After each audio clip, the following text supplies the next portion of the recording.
ভাইয়ারা আমার, মরণ নিয়ে কারো কোনো ইখতিলাফ নাই। আপনারা নাম শুনেছেন হযরত আলী রাদিয়াল্লাহু তাআলা আনহু, বলেন নাম শুনেন নাই? ভাইয়ারা আমার, হযরত আলী রাদিয়াল্লাহু তাআলা আনহু উনি বলেন, একদিন আমি স্বপ্ন দেখি বিশাল একটা বাঘ আমাকে দৌড়াচ্ছে। ভাইয়ারা আমার, আলী রাদিয়াল্লাহু তাআলা আনহু বলেন, আমি সামনের দিকে দৌড়াই, আমি যত বেশি দৌড়াই বাঘ আমার পিছন ছাড়ে না। ভাইয়ারা আমার, আলী বলেন, আমি দৌড়ায়া দৌড়ায়া একটা ঝুপড়ির ভিতরে গিয়ে লুকায় গেলাম। আল্লাহর নবীর সাহাবী হযরত আলী রাদিয়াল্লাহু তাআলা আনহু বলে, আমি মনে মনে ভেবেছিলাম, মনে হয় আমি যদি ঝুপড়ির ভিতরে লুকায়া যাই, মনে হয় আমাকে বাঘ সেখানে গিয়ে তাড়া করতে পারবে না। ভাইয়ারা আমার, কিন্তু আল্লাহর নবীর সাহাবী হযরত আলী রাদিয়াল্লাহু তাআলা আনহু বলে, হে পৃথিবীর মানুষেরা, আমি যখন ঝুপড়ির ভিতরে লুকায় গেলাম, আমি ঝুপড়ির ভিতরে লুকানোর পরে সেখানেও গিয়া দেখি বাঘটা আমার সামনে হা করে আমার দিকে তাকায় আছে। যেরকম সুবহানাল্লাহ। ভাইয়ারা আমার, আল্লাহর নবীর সাহাবী হযরত আলী রাদিয়াল্লাহু তাআলা আনহু বলেন, সেখান থেকে আমি বের হইয়া আবার যখন দৌড়াইতে শুরু করলাম, দৌড়াই যত বেশি দৌড়াই, কিন্তু আমাকে বাঁচানোর জন্য আমার কলিজার টুকরা আমার স্ত্রী হযরতে ফাতেমা আসে না, আমাকে বাঁচানোর জন্য আমার সন্তান আসে না, আমার বন্ধু বান্ধব আসে না। আমার ডাক সকলেই শুনে আমি দেখতে পাচ্ছি আমার সামনে মানুষ আছে, আমার সন্তান আছে, আমার স্ত্রী আছে, ভাই বেরাদর আছে, সবাই আছে, কিন্তু আমাকে বাঁচানোর জন্য কেউ আসে না। ভাইয়ারা আমার, হযরত আলী বলে, আমি দৌড়ায়া দৌড়ায়া যখন যাচ্ছিলাম, কত সময় পরে যাওয়ার পরে গিয়ে দেখি একটা বিশাল একটা গাছ দেখা যায়। যারা বলুন কি দেখা যায়? বিশাল একটা গাছ দেখা যায়। ভাইয়ারা আমার, আল্লাহর নবীর সাহাবী হযরত আলী রাদিয়াল্লাহু তাআলা আনহু বলে, আমি তখন মনে মনে ভাবলাম, আমি যদি এই বিশাল গাছের উপরে উঠে যাই, আমি যদি বিশাল গাছের উপরে উঠে যাই, সেখানে আমাকে বাঘ ধরতে পারবে না, বাঘ তাড়া করতে পারবে না। ভাইয়ারা আমার, আল্লাহর নবীর সাহাবী বলে, আমি তো 2-3 লাফ দিয়া গাছের উপরে উঠলাম। ভাইয়ারা আমার, আলী বলে, আমি তো 2-3 লাফ দিয়া উঠলাম, আমি দেখি আমি 2-3 লাফ দিয়া ওঠার আগে বাঘটা একটা লাফ দিয়া আগে আমার উপরে উঠে আমার মাথার উপরে বসে আছে। সুবহানাল্লাহ। ভাইয়ারা আমার, এবার হযরত আলী রাদিয়াল্লাহু তাআলা আনহু বলে, এখন কি করব? তখন বলে, দেখি একটা গাছের ডাল থেকে একটা রশি নিচ দিকে ঝোলানো আছে। কি আছে বলেন? একটা রশি নিচ দিকে ঝোলানো আছে। আমরা কিন্তু অনেক সময় উঁচু জায়গা থেকে নিচ দিকে নামি, পিছল দিয়ে তাড়াতাড়ি করে নামি, ঠিক না বেঠিক? নামি না? বিভিন্ন বিল্ডিং থেকে আমরা সহজে নামার জন্য অনেক সময় রশি ব্যবহার করি, যেন তাড়াতাড়ি নামা যায়, ঠিক না বেঠিক? ভাইয়ারা আমার, আল্লাহর নবীর সাহাবী হযরত আলী বলে, আমি দেখলাম একটা গাছের ডাল থেকে নিচ দিকে একটা রশি ঝোলানো আছে। আমি তখন সেই রশি দিয়া যখন নামতে শুরু করলাম, যখন রশির অর্ধে চলে আসলাম, আসার পরে আমি মনে মনে ভাবলাম, এই রশিটা কোথায় গেছে দেখতে হয়। কি বলেন? দেখতে হয় না? দেখতে হয় না? রশিটা কোথায় গেল? তখন আলী বলে, আমি তখন তাকায় দেখি এই রশিটা একটা গুহার ভিতরে, কুয়ার ভিতরে গেছে, আর কুয়ার ভিতরে একটা বিশাল অজগর সাপ আমাকে খাবার জন্য আমার দিকে হা করে তাকায় আছে। সুবহানাল্লাহ। ভাইরা বলুন তো দেখি, এখন আপনারাই বলেন, আপনারা কোথায় যাবেন? যদি গাছে যান, বাঘ আছে না নাই? জোরে বলেন, আছে না নাই? সেখানে কোনো মৃত্যু হয়ে যাবে।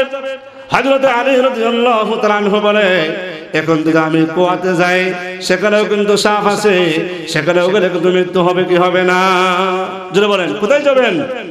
ভাইরা আবার, আলী রাদিয়াল্লাহু তাআলা আনহু বলে, তখন আমি রশির অর্ধি আমি যখন জ্বলন্ত অবস্থায় আছি, আর আল্লাহ রাব্বুল আলামিনকে দেখে বলি, আল্লাহ, আমি যে তোমার বিজয়ী বাঘ আসাদুল্লাহিল গালিব, ঠিক না? জোরে বলেন, আমি তোমার মহব্বতের বান্দা, তোমার বন্ধু মুহাম্মদুর রাসূলুল্লাহ সাল্লাল্লাহু আলাইহি ওয়াসাল্লামের প্রিয় জামাতা।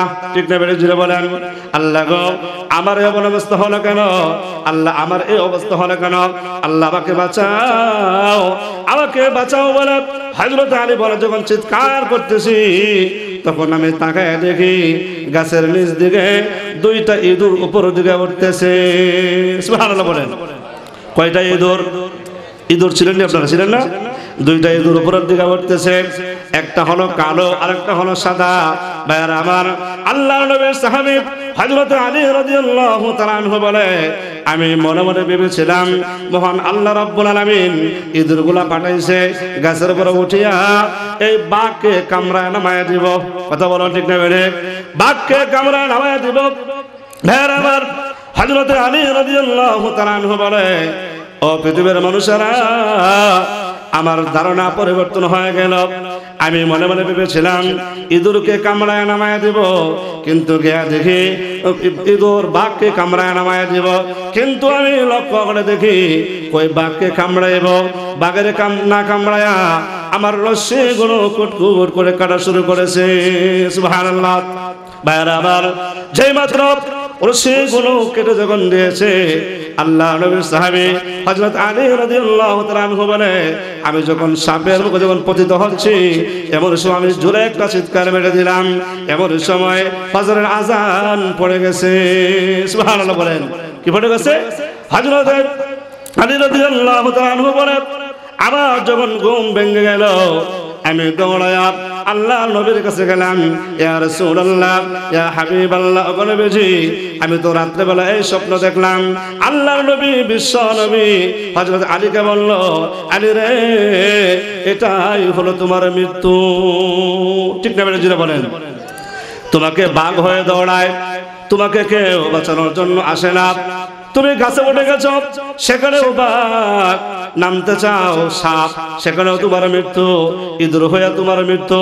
তুমি যে কোনো পন্থায় যাও না কেন আল্লাহ নবীর স্বপ্নের ব্যাখ্যা দিলেন ও আলী গো মনে রাখিও মৃত্যু থেকে তোমার কোনো রেহাই নাই। কথা বলা ঠিক না বেঠে? এই জন্য আমরা একদিন ওয়ালা চলে যাবই। এই জন্য কবি বলেন, কি বলেন যে বাড়িওয়ালার বাড়ি থাকবে ওলা থাকবে না, দোকানওয়ালার দোকান থাকবে ওলা থাকবে না। কথা বলুন ঠিক না বেঠে? না রাবা। আরেক কবি বলেন আজ জানা কাল জানা, জানা তো একদিন है, চল মুসাফির গাটি বন কর, রাস্তা বহু দূর है, রাস্তা বহু দূর है। কথা বলুন ঠিক না বেঠে? আজ জানা কাল জানা, জানা তো একদিন है, আজকে যাওয়ার কালকে যাও, যেহেতু তোমার একদিন হবে। ঠিক না বেঠে বলেন? হ্যাঁ, চল মুসাফির গাটি বন কর, রাস্তা বহু দূর है। এর অর্থ হলো ভাই আমাদের আসল ঠিকানা হলো জান্নাত। কথা বলেন ঠিক না বেঠে? বলেন কোথায়? সময় না ভাই, সংক্ষিপ্ত বলছি, খেয়াল করেন যে আমাদের আসল বাড়ি হলো জান্নাত। এই জান্নাতে আমাদের সকলের যাওয়ার দরকার আছে না? জিরে বলেন ভাইয়ারা আমার। এই যে কবি বললেন চল মুসাফির গাটি বন কর, রাস্তা বহু দূর হে। আমাদের বাবার বাড়ি আসল বাড়ি হলো জান্নাত। সেখানে যাইতে হলে অনেক বড় বড় গাটিগুলো আছে। বলুন আছে না নাই? কবর হলো একটা গাটি, ফুলসিরাত একটা গাটি, হাসরের ময়দান একটা গাটি, মৃত্যু একটা গাটি। ঠিক না বেঠে? এই গাটিগুলো পার হওয়ার জন্য এই যে কবি বললেন চল মুসাফির গাটি বন কর, এর অর্থ হলো উম্মতেরা এই গাটিগুলো পার হওয়ার জন্য মজবুতি ঈমান এবং আমলের দরকার আছে না নাই? যেটা বলেন এই ঈমান আমল হলো এই গাটিগুলোর গাটি। ঠিক না বেড়ে যেটা বলেন? হ্যাঁ, যেতেই হবে ভাইয়ার আমার। কেননা ফুলসিরাত হলো 30,000 বছরের রাস্তা। সবাই জুড়ে বলেন কয় হাজার? আহা, আর জুড়ে বলেন কয় হাজার? 30,000 বছরের রাস্তা। আল্লাহর নবী, বিশ্ব নবী বলেন 10,000 বছর উপরের দিকে, আবার 10,000 বছর সামনের দিকে, আবার 10,000 বছর নিচ দিকে। কয় হাজার হইল জুড়ে বলেন? 30,000 বছরের রাস্তা। হুজুর এই রাস্তা ব্রিজ ফুলসিরাত, আখিরাতের একটা ব্রিজ ফুল, এটা মনে হয় পদ্মার মতো হবে নাকি? কি বলেন? পদ্মার মতো হবে, যমুনার মতো হবে নাকি? আরে বলেন কি আখিরাতের একটা ফুল সিরাত, ফুল ব্রিজ, এটা অনেক বড় হবে না ভাইয়ার? আবার কেমন হবে? আল্লাহ নবী বলেন আদাক্কু মিনাস সাইফ, চুলের চাইতেও চিকন হবে, কুরের চাইতেও আরো দার হবে, আমাবস্যা রাতের চাইতেও আরো বেশি অন্ধকার হবে ভাইয়ার আমার। শুধু তা নয়, আল্লাহ নবী বলেন এই যে ফুল সিরাজ এত চিকন হবে, এত দার হবে, আর এটার নিচে হবে জাহান্নামের আগুন।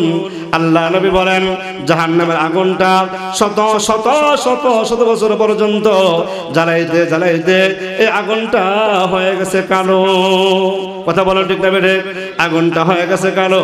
আল্লাহ নবী বলেন এই আগুন থেকে এক একটা ফুলকে ওঠে, আমরা যখন আগুন ধরাই আগুন থেকে একটা ফুলকে উপরের দিকে উঠে কে ওঠে না? যেটা বলেন ওঠে না? আল্লাহ নবী বলেন এই যে ফুলকিগুলো এটা কেমন হবে, কত বড় হবে? আল্লাহ নবী বলেন এক একটা আগুনের ফুলকি ভাইয়ার আমার হুদ পাহাড় পরিমাণ বড় বড় হবে। সুবহানাল্লাহ। আল্লাহ নবী বলেন এক একটা ফুলকি হুদ পাহাড় পরিমাণ বড় বড় হবে। শুধু তা নয় ভাইয়ার আমার, এক একটা ফুলকি থেকে লম্বা লম্বা হাত বের হবে, লম্বা লম্বা জিহ্বা বের হবে। যারা এই ফুল সিরাজ উঠবে, এই ফুল সিরাজ করে দেওয়ার জন্য আল্লাহ নবী বলেন কাহারো কোমরের ভিতরে পেঁচায় ধরবে, আবার কাহারো পায়ের ভিতরে পেঁচায় ধরবে জাহান্নামের আগুনের ভিতরে নিয়ে যাওয়ার জন্য। বাজান বুঝা আসছে? আল্লাহ নবী বলেন সেদিন যদি আপনার ঈমান আমল মজবুত না হয়, আল্লাহ নবী বলেন এই ব্রিজটা পার হওয়ার জন্য কাহারো কাহারো 30,000 বছরের সময় লাগবে। কুটকুট কুটকুট করে আস্তে আস্তে করে 30,000 বছর তার সময় লাগবে। আবার কাহারো 1,000 বছর, কাহারো 1 মাস, কাহারো 2 মাস, কাহারো 1 মিনিট, আবার কাহারো 9 মিনিট। সুবহানাল্লাহ। মানে 1 সেকেন্ডের আগেই পার হয়ে যাবে। অর্থ হলো যার ঈমান এবং আমল মজবুত হবে তার এটা পার হওয়ার গতিও তেমন হবে। সুবহানাল্লাহ যেটা বলেন ভাইরা আমার, বলেন তো দেখি তাহলে এই ফুলসিরাত পার হওয়ার দরকার আছে না নাই? এই ফুলসিরাত পার হতে হবে, আমাদের দুনিয়া থেকে চলে যেতেই হবে। কিন্তু বাজান লক্ষ্য করেন দুনিয়াতে থাকা যাবে না, দুনিয়া থেকে বিদায় নিতে হবে।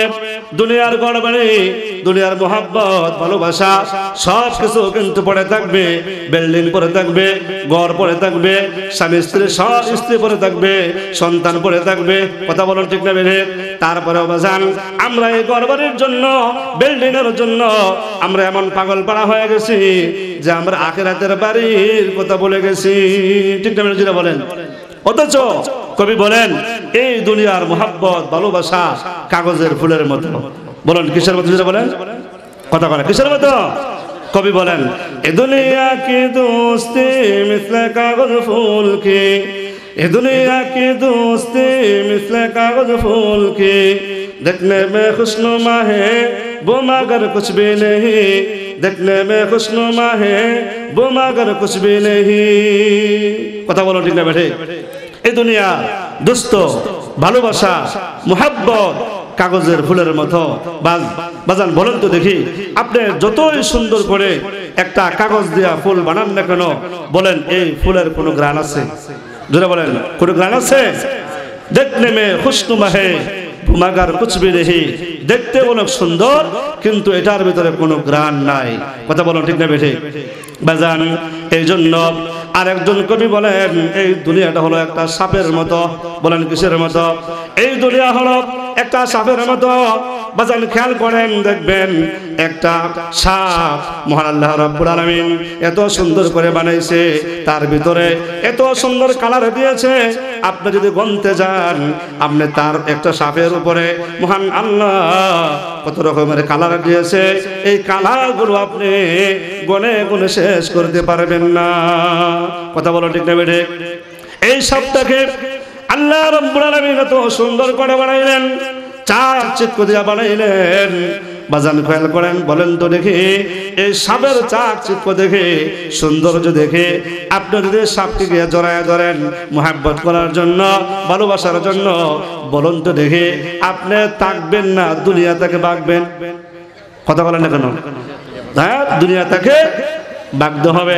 আপনার প্রাণ ঢালার আশঙ্কা আছে না নাই? যেটা বলেন খেয়াল করেন, গভীর মনোযোগ। এইভাবে আল্লাহর নবী বলেন, এই পৃথিবীটাকে মহান আল্লাহ সুন্দর করিয়া, চাকচিক্য দিয়া, মোহাব্বত দিয়া, ভালোবাসা দিয়া সুন্দর করে সাজাইছে। যারা এই দুনিয়ার ভিতরে এই দুনিয়া নামক এই দুনিয়া নামক এই মোহাব্বতের এই স্থানটাকে যারা জড়ায় ধরবে, ভাইয়ার আমার, যারা বেশি বেশি করে দুনিয়া অর্জন করার জন্য পাগল পারা হয়ে যাবে, দুনিয়ার মোহাব্বতের ভিতরে পড়ে যাবে, আল্লাহ নবী বলেন এই দুনিয়াও তাদেরকে একেবারে ধ্বংস করে দিবে, ধ্বংস করে দিবে। আরেকজন কবি বলেন, এই পৃথিবীটা হলো একটি পাখির ছায়া। যেটা বলেন কিসের ছায়া? কথা বুঝতেছিলাম না, কিসের ছায়া বলেন? একটা পাখির ছায়া। বাজান খেয়াল করেন, একটা পাখি যদি আকাশ দিয়ে উড়ে যায়, আর আপনি যদি মনে মনে ভাবেন এই পাখিটাকে আমি ধরবো, এই পাখিটাকে ধরতে গিয়ে আপনি যদি পাখির ছায়ার উপরে কাপা মারেন, বলুন তো দেখে কিয়ামত হয়ে যাবে, তারপরেও পাখি ধরা হবে নি? বলেন, পাখি ধরা হবে? কিয়ামত হয়ে যাবে, পাখির ছায়ার উপরে তাবা মারলে পাখি ধরা হবে না, পাখির ছায়াও পাওয়া যাবে না। কিন্তু আপনি যদি মেহনত করে পাখিটাকে ধরতে পারেন, তাহলে কিন্তু আপনি পাখিও পাইবেন, পাখির ছায়াও পাইবেন। কি বলেন, ঠিক না বেঠে? এই জন্য কবি বলেন, এই দুনিয়াটা হলো একটা পাখির ছায়া, আর আখিরাত হলো একটা পাখি।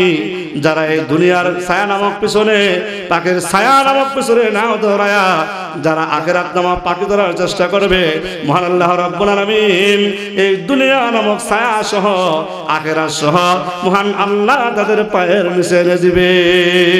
কথা বলেন, ঠিক না বেঠে? নাই, আপনার কপালে যতটুকুন গাড়ি, যতটুকুন বাড়ি আপনার কপালে মহান আল্লাহ রেখে রাখছেন, আপনি অতটুকুনি পাবেন। এর চাইতে বেশি খামড়াইলে, থাবা দিলে, আপনি বেশি মেহনত করলে দুনিয়ার মুহাব্বতে পড়ে যাবেন। এই দুনিয়া আপনাকে ধ্বংস করে ইহকাল এবং পরকাল সব নষ্ট করে দিবে। কথা বলো, ঠিক না বেরি? ভাইয়ারা আমার, এই দুনিয়ার জমিনে অনেক আল্লাহর বান্দার এমন আছে যারা এই দুনিয়া নামক পাখির ছায়ার জন্য তারা কি পাগল পাড়া না, আখিরাতের জন্য পাগল পাড়া। কথা বলুন, আছে না নাই? মহান আল্লাহ রাব্বুল আলামিন এমন মানুষদেরকে দুনিয়া সহ আখিরাত সহ তাদের পায়ের নিচে এনে দিছে। আছে না নাই? কথা বলেন। যারা অনেক আল্লাহওয়ালা আছে, দেখবেন তাদের ক্ষমতা, তাদের মুহাব্বত, ভালোবাসা এবং তাদের সম্মান, মর্যাদা, টাকা পয়সার অভাব নাই। কথা বলুন, ঠিক না বেরি? আছে না? বলেন, আছে না?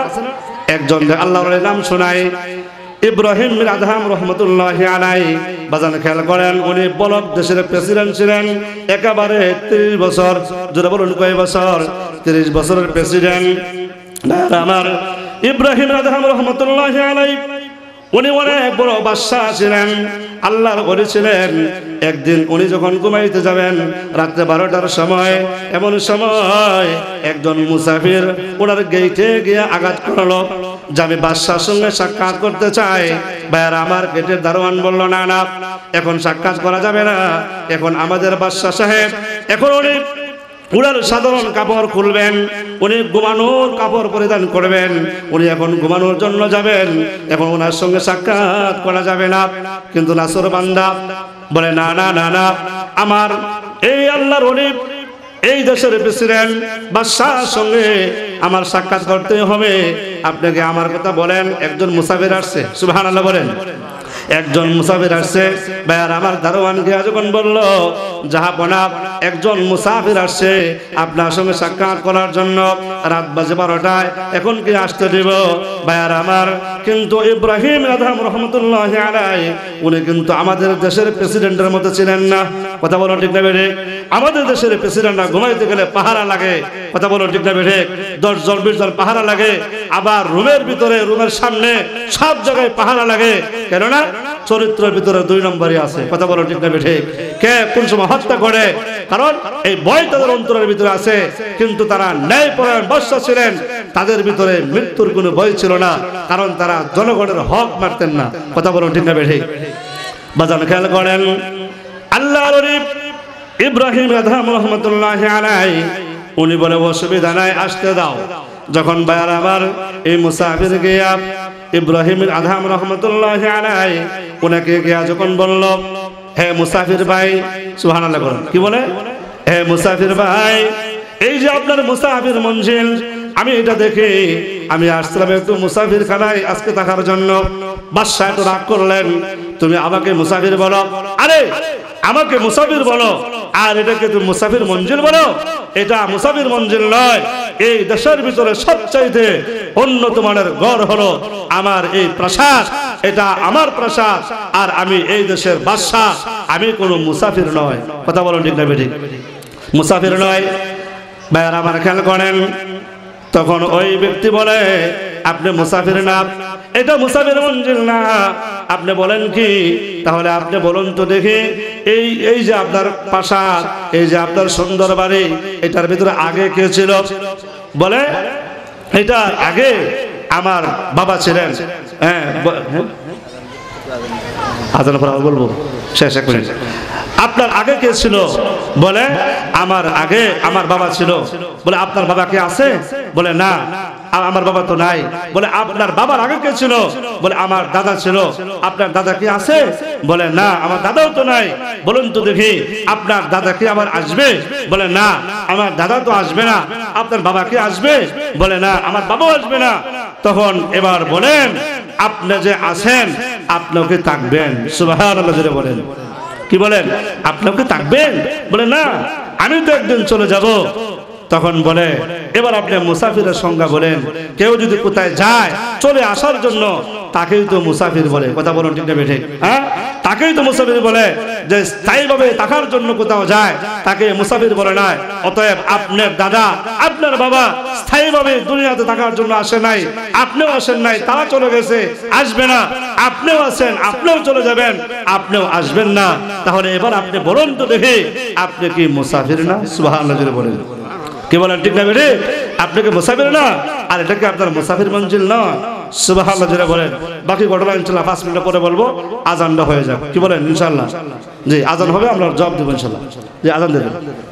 চলে যাওয়ার পরে আল্লাহর ওলি তখন ওনার বোঝার আর বাকি নাই, এটা তো আল্লাহর পক্ষ থেকে আমার জন্য একটা মেসেজ। কথা বলুন ঠিক না বেঠি? ভাইয়ারা আমার, সঙ্গে সঙ্গে ইব্রাহিম আদহাম রহমতুল্লাহ আলাইহি উনি ওনার রাজকীয় পোশাক তিনি করে ফেলছেন। উনি সিংহাসন থেকে লাফ দিয়া নিচে নেমে গেছেন, জঙ্গলের পোশাক পরিধান করিয়া। তখন উনি ওনার প্রাসাদের সমস্ত লোকদেরকে ডাকলেন, বললেন এই যে তোমাদের কাছে এই মঞ্জিল, আমার যা বাদশাহী ছিল সব তোমাদের কাছে দিয়ে দিলাম। আল্লাহ রাব্বুল আলামিন আমাকে একটা মেসেজ দিয়েছেন, এই যে আমি দুনিয়ার বাড়ির জন্য পাগল পারা হয়ে গেছি, আল্লাহ রাব্বুল আলামিন আমাকে মেসেজ দিয়েছেন আমি আখিরাতের বাড়ি বলে গেছি, দুনিয়ার বাড়ির জন্য পাগল পারা হয়ে গেছে। এটা নিশ্চয় আল্লাহর পক্ষ থেকে আমার জন্য একটা রহমত, আমার জন্য একটা করুণা, আল্লাহর পক্ষ থেকে ভালো একটা মেসেজ। আমার দুনিয়া বাড়ির দরকার নাই। ওমা হাযিহিল হায়াতুদ দুনিয়া ইল্লা লাহবুন ওয়া লাইবুন, এই দুনিয়ার বাড়ি একটা খেল তামাশার জায়গা।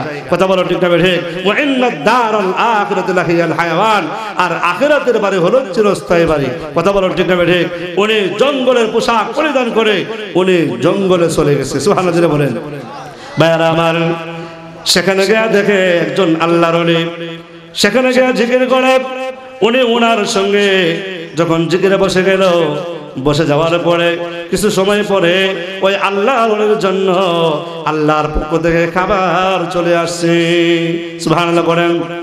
খাবার যখন চলে আসছে, ওই আল্লাহর ওলি বলে আমার সঙ্গে খাবেন নাকি? ইব্রাহিম আদহাম বলে তোমার জন্য খাবার আসছে, আমার জন্য তো আসে নাই, আমি খাবো কেন? আর তোমার জন্য খাবার কেন আসলো? ওই ব্যক্তি বলে আমি 10 বছর যাবত এই জঙ্গলের ভিতরে জিকির করি, এই জন্য মহান আল্লাহর পক্ষ থেকে আমার জন্য খাবার আসছে। সুবহানাল্লাহ। এবার ইব্রাহিম আদহাম রাহমাতুল্লাহ আলাইহি বলে তাহলে তো আমিও তো আল্লাহকে পাওয়ার জন্য আমি আমার 30 বছরের প্রাসাদ, 30 বছরের রাজত্ব আমি ছেড়ে দিয়া আমি আল্লাহকে পাওয়ার জন্য জঙ্গলে চলে আসি। আমিও তো জিকির করি, তোমার খাবার তুমি খাও, আমার জন্য খাবার আসলে আমি খাবো। সুবহানাল্লাহ। ভাইয়ার আমার, একটু পরেই দেখা যায় আল্লাহর পক্ষ থেকে ইব্রাহিম আদহামের জন্য এমন খাবার চলে আসছে, এই খাবারের ঘ্রাণে পুরা জঙ্গল মুখরিত হয়ে গেছে। সুবহানাল্লাহ। আমরা আজানের জবাব দেই।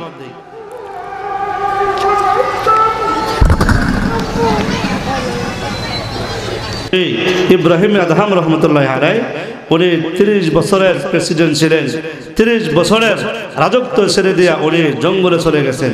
কথা বলেন ঠিক না বেঠিক? কাকে পাওয়ার জন্য? আল্লাহকে পাওয়ার জন্য। একটু পরেই ওনার জন্য এমন খাবার আসছে, এমন খাবার আসছে, ওনার খাবারের গ্রানে সুগ্রানে ওরা জঙ্গল মুখরিত হয়ে গেছে। সুবহানাল্লাহ জোরে বলেন। এখন ওই ব্যক্তি বলে, আমি 10 বছর যাবৎ এখানে আল্লাহ জিকির করে আমার জন্য মাছের ভর্তা, মোটা চালের ভাত, ডাল, আলু ভর্তা, আর আপনি আসলেন 5 মিনিট হলো, আল্লাহ তো এটা বেইনসাফি করছে। আমার জন্য মোটা চালের ভাত, মাছের ভর্তা, ডাল, আলু ভর্তা, আর আপনার জন্য এমন খাবার আসছে একেবারে পুরা জঙ্গল মুখরিত হয়ে গেছে। আল্লাহ মনে হয় বেইনসাফি করছে। তখন ইব্রাহিম আদহাম বলে, যে পাঠাইছে তারে জিগাও। সুবহানাল্লাহ জোরে বলেন। তখন আল্লাহ থেকে ইলহাম চলে আসছে। আল্লাহ বলে, না, আমি বেইনসাফি করি না, আমি তো ইনসাফ দাতা, আমি বেইনসাফি করি নাই। তুমি শুনে রাখো, তুমি একজন গ্রামের সাধারণ মানুষ, তুমি আমাকে পাওয়ার জন্য, তোমার কোনো গাড়ি নাই, বংশ নাই, আমাকে পাওয়ার জন্য তুমি চলে আসছো। আবার ইব্রাহিমের আদহাম 30 বছরের রাজত্ব ছেড়ে দিয়া আমাকে পাওয়ার জন্য আসছে। এবার বলেন কার দাম বেশি? যেটা বলেন কার দাম বেশি? আর তুমি গ্রামের মানুষ, ডাল আলু ভর্তা না খেলে তোমার পেট ভরে না, আর উনি তো রাজকীয় চামচ নিয়ে মুখে বড় হয়েছে। কথা বলো ঠিক না বেঠিক? ওনাকে যদি আমি ডাল বা আলু ভর্তা দেই, ওনার পেট ভরবে না। আর তোমার যদি আমি এই পোলাও, খুরমা পোলাও দেই, 1000 দেই, অনেকে আসে না ভাই, মাঝে মাঝে একদিন দাওয়াত খেলে পেট খারাপ হয়ে যায়, আসলে না? যদি বলেন, তোমার যদি ওই খাবার দেই তাহলে তোমার পেট খারাপ হবে। আমি আল্লাহ সঠিক ইনসাফ করেছি। কথা বলেন ঠিক না বেঠিক? ভাই, ইব্রাহিম আদহাম রাহমাতুল্লাহ আলাইহি উনি জঙ্গলে চলে আল্লাহকে পাওয়ার জন্য আল্লাহ রাব্বুল আলামিন দুনিয়া এবং পরকাল ওনার পায়ের নিচে এনে দিয়েছেন। কথা বলেন ঠিক না বেঠিক? এই জন্য দুনিয়ার মহব্বত ছেড়ে দিয়া আমরা যারা পরকালমুখী হব, ইনশাআল্লাহ দুনিয়া, ইহকাল এবং পরকাল আল্লাহ রাব্বুল আলামিন আমাদেরকে উভয়টা দান করবে। কথা বলেন ঠিক না বেঠিক? আল্লাহ রাব্বুল আলামিন কথাগুলোর উপরে আমাদের সবাইকে আমল করার তৌফিক দান করুন। ওয়া আখির দাওয়ানা আলহামদুলিল্লাহি রাব্বিল আলামিন। আসসালামু আলাইকুম ওয়া রাহমাতুল্লাহ।